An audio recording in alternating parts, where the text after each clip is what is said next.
sama sini di jalan tuh kok enteng gitu, perut gitu, kayak ya enteng lah gitu, kayak ngeganjel gitu, enak aja. Enak aja.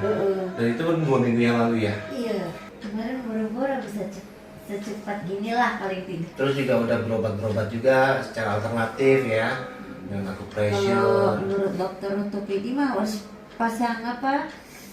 Titanium. Hah? Harus pasang titanium. Pen? Iya. Berarti ibu udah dirujuk untuk diambil tindakan operasi?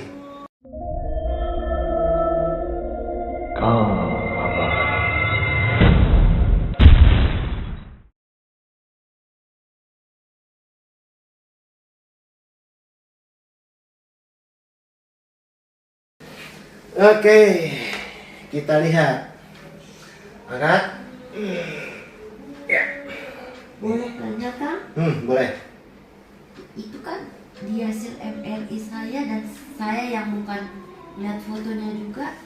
Itu kalau saya nengok ataupun duduk kan harusnya gini nih, lurus ya. Tapi karena Tulangnya. di sini nih. Iya. Kan di sini udah ada benjolan kan? Mana benjolan? Nggak ada benjolan. Ini sakroiliak nih. Nih, ini sakroiliak nih. Waktu pertama ada benjolan. Oh, ada benjolan. Iya. Terus? Nah, terus kan Kang Abah giniin nunjukin suami saya. Di sini udah ada apa tuh? Bengkak. Tonjolan. Di sini juga ada tonjolan 2. Dia tunjukin waktu itu. Videonya nggak di videoin sih. Kalau memang jadi kondisinya. Kalau nengok tuh dia kayaknya ikut bergerak. Iya, itu otot. Oh. Bukan benjolan ya, mungkin terjadi pembengkakan gitu ya. Benjolan itu beda lagi Bu. Yang namanya sesuatu yang berhubungan dengan benjolan itu namanya tumor. Tulangnya naik. Iya. Gitu. Tapi kita lihat cara struktur tulang. Nah, kondisi saat ini ya, mungkin teman-teman nggak bisa melihat kondisinya seperti apa karena kamera dengan mata itu dia beda ya. Jadi kalau seandainya teman-teman melihat posisi sekarang ini di bagian struktur tulang di area lumbar, kategorinya itu kan kalau bicara masalah struktur tulang yang ada di area lumbar itu satu lordosis ya, kemudian flat lurus. Kalau lordosis dia kayak gini nih, cekung kayak lekukan gitar. Yang kedua dia flat, itu udah straight curve tuh ya, kondisinya si tulang itu udah lurus. Yang ketiga dia cembung atau kyphosis. Lordosis yang kayak gini, ini ada juga yang lebih parah lagi, hyperlordosis. Hyper itu udah parah banget ya, udah legok banget. Itu kategorinya kelainan tulang belakang. Ada lagi yang namanya skoliosis, bentuknya S. Ada Bu. Nah, Ibu saat ini kategorinya straight curve, kurvanya flat. Kenapa bisa flat kayak gini, Kang? Nah, ibaratnya si tulang ini akan mengikuti kondisi si otot yang ada di samping sini. Kalau otot-ototnya mulai mengeras, otot-otot itu kan memendek. Pada saat sudah terjadi pemendekan otot itu berfungsi kayak dongkrak Bu. Jadi dia narik, neken, dia ngedorong. Si tulang yang awalnya dia begini, cekung, ya, posisinya nanti jadi lurus, flat, begini. Jadi kalau flat jelek juga ya? Ya jelek Bu. Harusnya? Cekung. Kayak lekukan gitar. Kayak perosotan. Itu normal. Kalau udah flat berarti ada masalah di sini.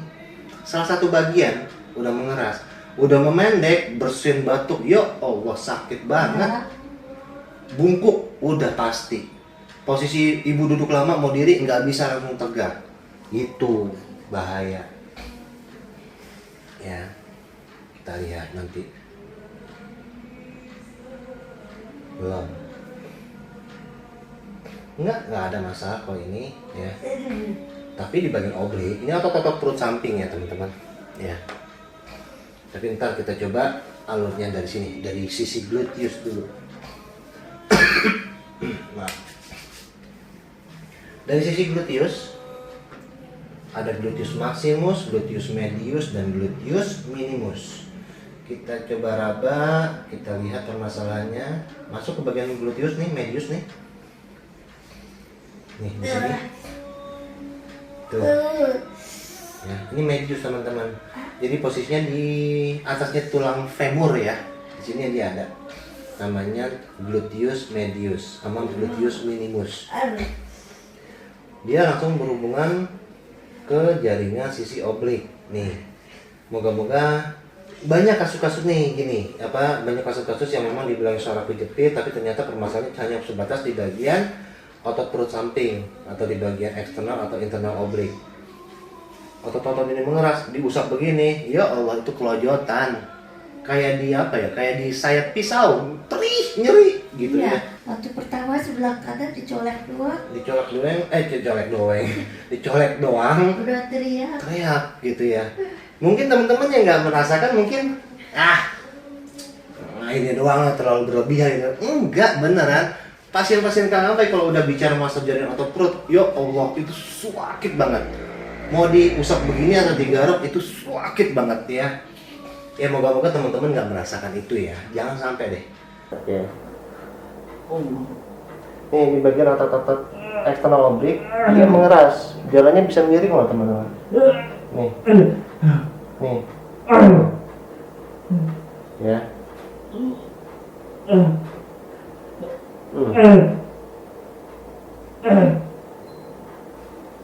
Nih, tuh.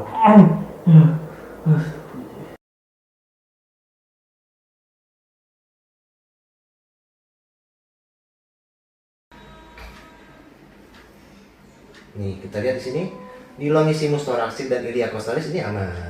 Udah mulai aman. Tuh. 100 posterior ini juga nggak terlalu bermasalah. Nanti ya kita lihat perkembangan si otot dari waktu ke waktu, dari dari pertemuan pertama, kemudian pertemuan kedua, pertemuan ketiga. Nanti yang kita lihat perbedaannya seperti apa gitu ya. Ya harapannya sih sekali datang langsung sembuh. Pengennya kayak gitu, nggak ada yang namanya Kang Abai itu nahan-nahan si pasien untuk berobat terus, nggak ada. Itu nggak ada istilah selama 10 tahun terakhir ini Kang Abai coba pegang pasien. Kalau memang pasien itu dia udah sembuh, ya alhamdulillah banget. Nggak ada yang lebih indah melihat pasien-pasien itu yang awalnya dia nggak bisa beraktivitas, terusnya dia bisa aktivitas. Itu indah banget teman-teman.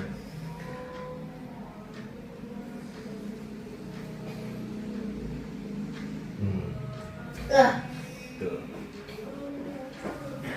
Kenapa sih? Kan ada pertanyaan juga. Kenapa sih Kang Abai kok berbagi seperti ini?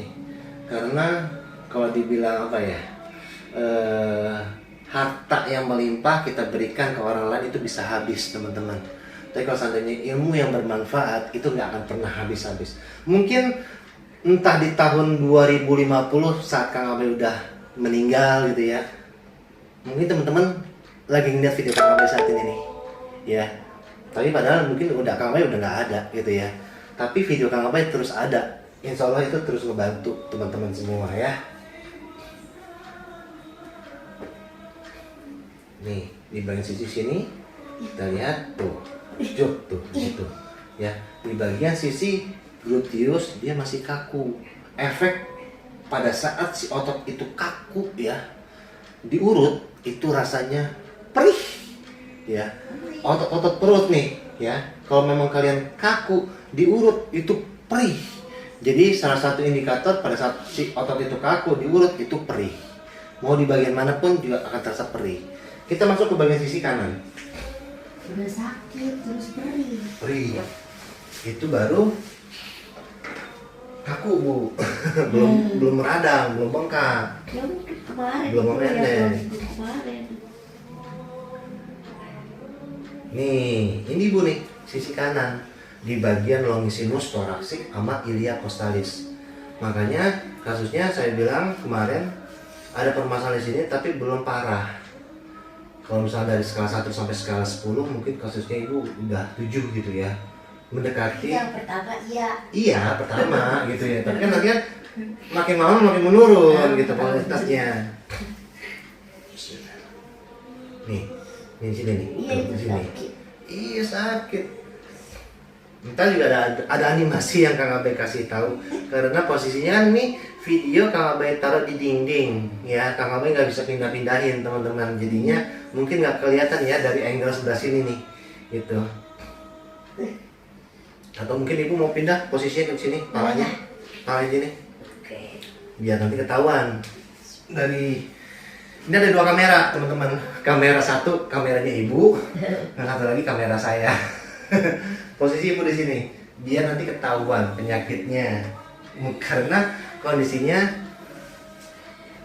kalau seandainya cuma sebatas apa ya, sebatas ngomong doang, teori doang, bingung. Oke, ini teman-teman ya, posisinya di sini. Ini tulang kalian patokannya tulang belakang aja ya, patokannya tulang belakang. 2 jari dari tulang belakang kalian ukur sini. Nah, disitulah letaknya permasalahan si ibu. Nih, tuh di sini, tuh, ya kelihatan nggak? Ya kelihatan ya. Tuh di sini kita udah. Nah, tuh di situ tuh, kita tekan sampai ketemu kayak apa ya? Kayak ada yang mengeras. Kalau memang kondisinya sudah mengeras, itu kelihatan banget dan terasa banget ya. Dan itu yang bahaya, terjadilah pemendekan otot. Nah,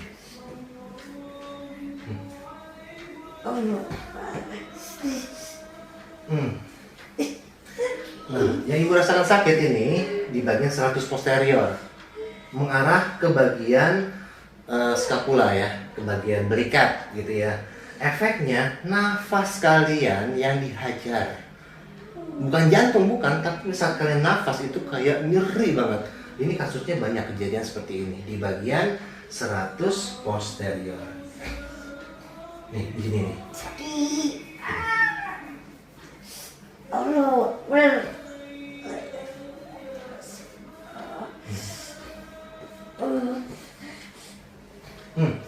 Tuh, ini dia. Sakit. Kalau memang ada masalah, itu menyakitkan. Kalau nggak ada masalah, enak, tenang. Ya, mungkin ada yang setuju ya dengan yang Kang Abai tadi ngomongin ya, yang Kang Abai sampaikan.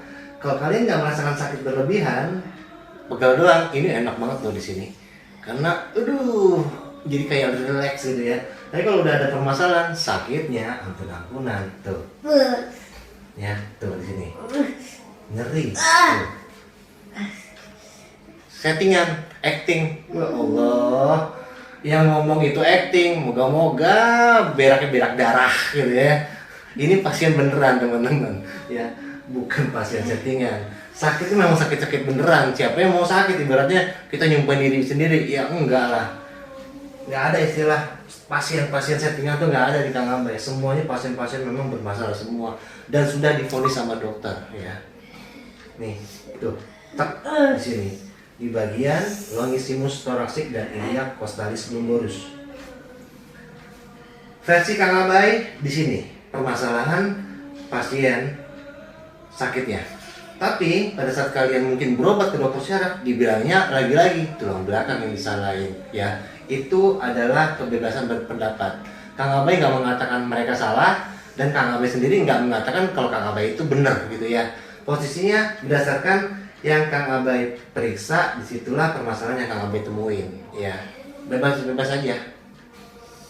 Kalau kalian di Rukiah, ya mungkin aja menunggu pohon pisang yang di belakang rumah, atau mungkin teman-teman kalian yang nggak suka dengan kalian yang apa ya, yang guna-gunain gitu ya. Itu kan ada kebebasan berpendapat bagi orang-orang yang memang percayanya ke arah sana gitu ya.